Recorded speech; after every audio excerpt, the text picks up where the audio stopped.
The Republic of Indonesia invaded independent East Timor in 1975 and began nearly 25 years of horrendous violence, sexual crimes against women, starvation and genocide against the East Timorese people.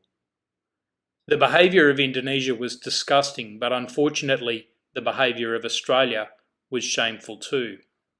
The Whitlam Labor government encouraged the occupation of East Timor by Indonesia, and the Fraser Liberal government became the only government in the world to recognise the occupation.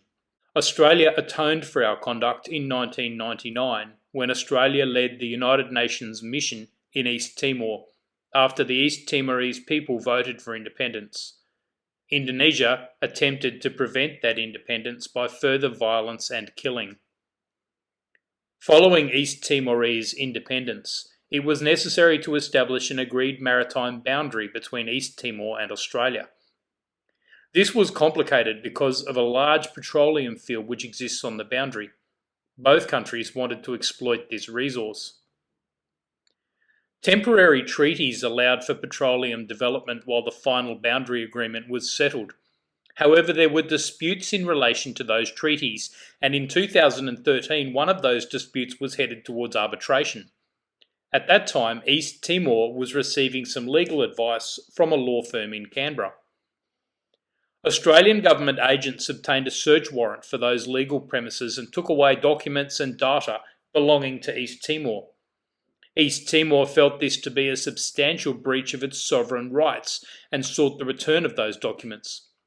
In the interim, they sought a temporary order requiring Australia not to deal with those documents until their application could be determined. When considering that temporary application, the court said, if a state is engaged in the peaceful settlement of a dispute with another state through arbitration or negotiations, it would expect to undertake these without interference by the other party in the preparation and the conduct of its case. It would follow that in such a situation, a state has a plausible right to the protection of its communications with counsel relating to an arbitration or to negotiations, in particular to the protection of the correspondence between them, as well as to the protection of confidentiality of any documents and data prepared by counsel to advise that state in such a context.